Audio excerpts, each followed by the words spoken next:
Hey guys, welcome sa Janmim TV. Ngayong araw ay ituturo ko naman sa inyo kung paano magpalit ng Wi-Fi password at name ng inyong PLDT ProLink router. Ito ay para sa mga subscriber na mayroong router na ProLink PGN 6401V.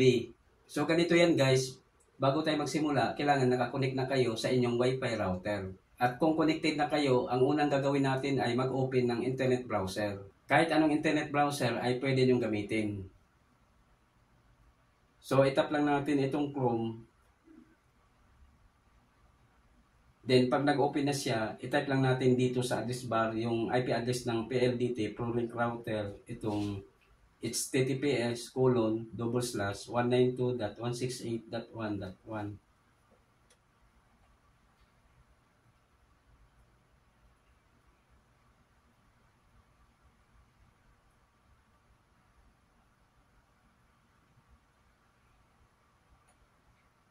Then, itap natin itong go. So, ito yung lumalabas. Your connection is not private. Attackers might be trying to steal your information from 192.168.1.1. For example, password, messages, or credit cards. Pero okay lang yan guys at huwag kayong mag-alala dahil router lang ang bubuksan natin. Kaya itap lang natin itong advance na makikita natin dito sa baba. Then meron na namang warning dito. This server could not prove that it is 192.168.1.1. Its security certificate is not trusted by the device's operating system. This may be caused by a misconfiguration or an attacker intercepting your connection. Pero sabi ko nga kanina, router lang ang bubuksan natin. Kaya itap lang natin itong proceed to 192.168.1.1 unsafe. So ayan guys, ito na yung kanyang login interface. At dito sa account, ang ilagay natin ay admin. At sa password naman ay 1234. Then itap natin itong login.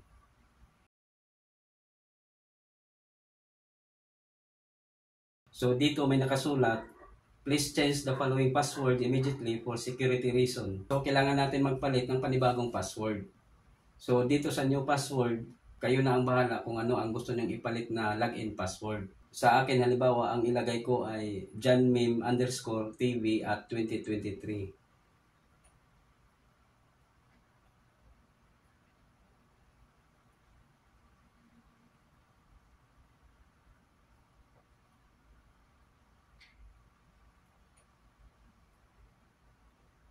Then, i-retype lang natin sa baba para ma-confirm.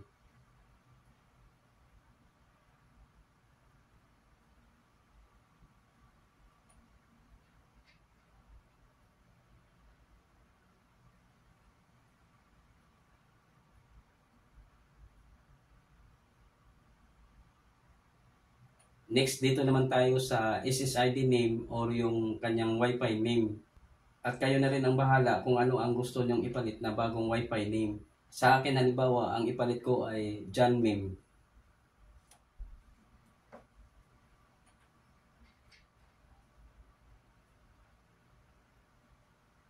Then dito naman sa password, bahala na rin kayo kung ano ang gusto nyong ipalit na bagong Wi-Fi password.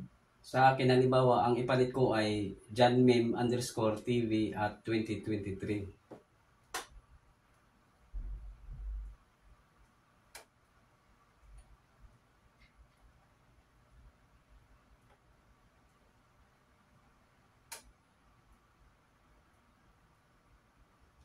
Then, i-retype lang natin sa baba para ma-confirm.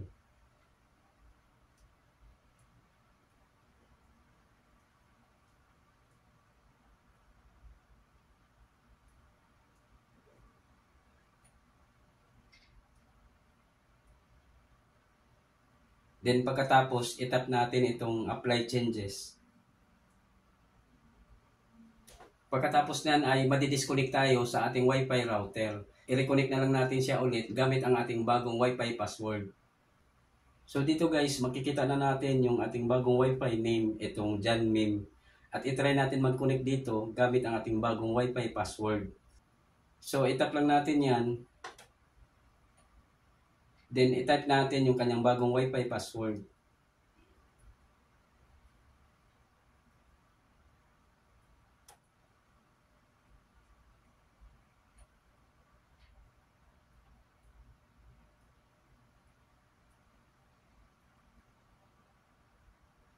Then tap connect.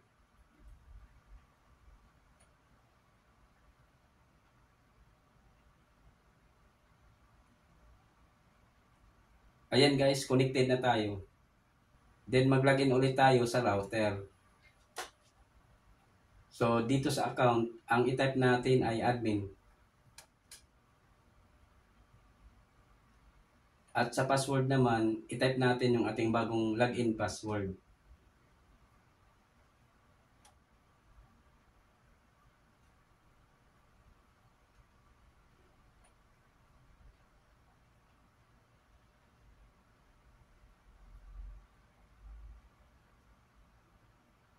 Then i-tap natin itong login.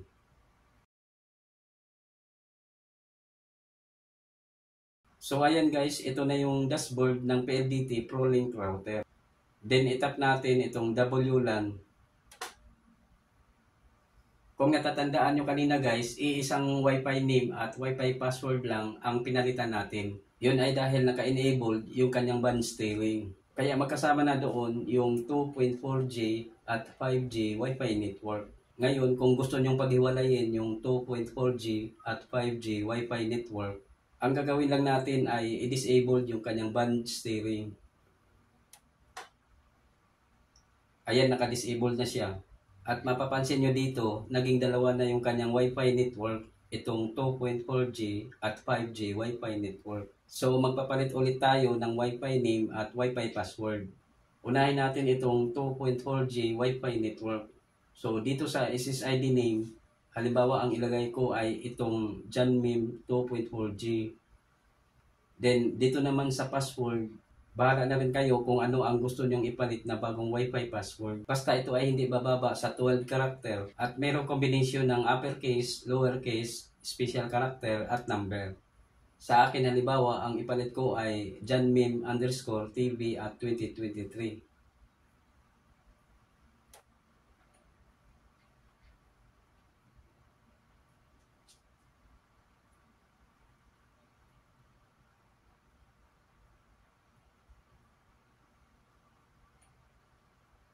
Then i-retype lang natin dito sa baba para ma-confirm.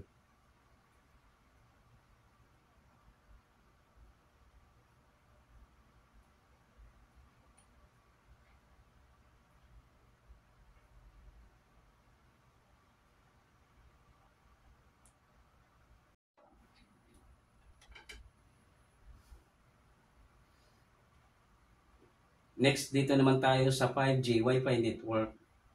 So, dito sa SSID name, halimbawa ang ilagay ko ay itong Janmim 5G.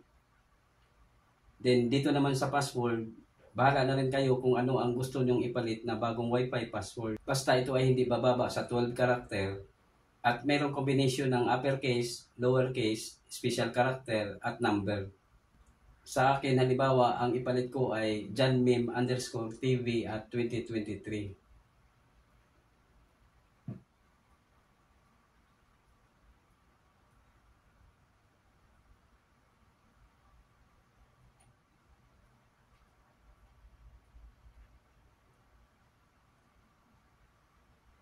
Then, i-retype lang natin sa baba para ma-confirm.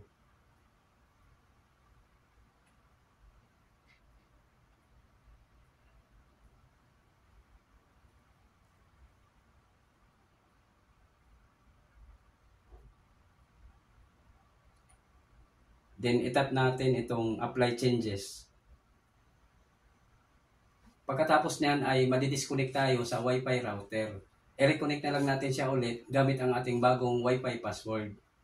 So dito guys, makikita natin yung bagong Wi-Fi name na ipinalit natin. Itong Janmim 2.4G at Janmim 5G. At itry natin mag-connect dito sa Janmim 2.4G. I-tap lang natin yan. Then i-type natin yung kanyang bagong Wi-Fi password.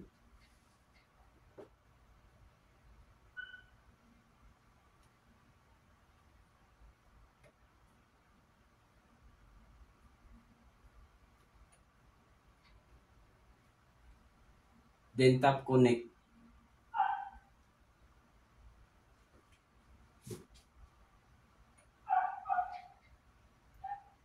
Ayan, connected na tayo. Then mag-login ulit tayo dito sa ating Wi-Fi router. So dito sa account, ang i-type natin ay admin.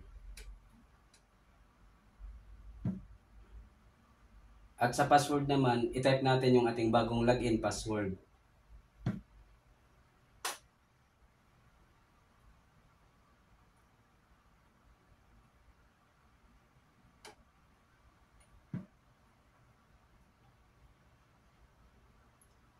Then tap login. Ayan guys, nakapag-login tayo. Ibig sabihin, gumagana yung ipinalit nating login password. So ganyan lang ang magpalit ng Wi-Fi password sa inyong PLDT ProLink router. Hanggang dito na lang muna at sana ay nakatulong sa inyo ang video na ito. Ako po si Rodolfo Membreve Jr. At huwag niyong kalimutang mag-subscribe at mag-like at pindutin ang notification bell upang maging updated kayo sa susunod kong mga uploads na video. Bye!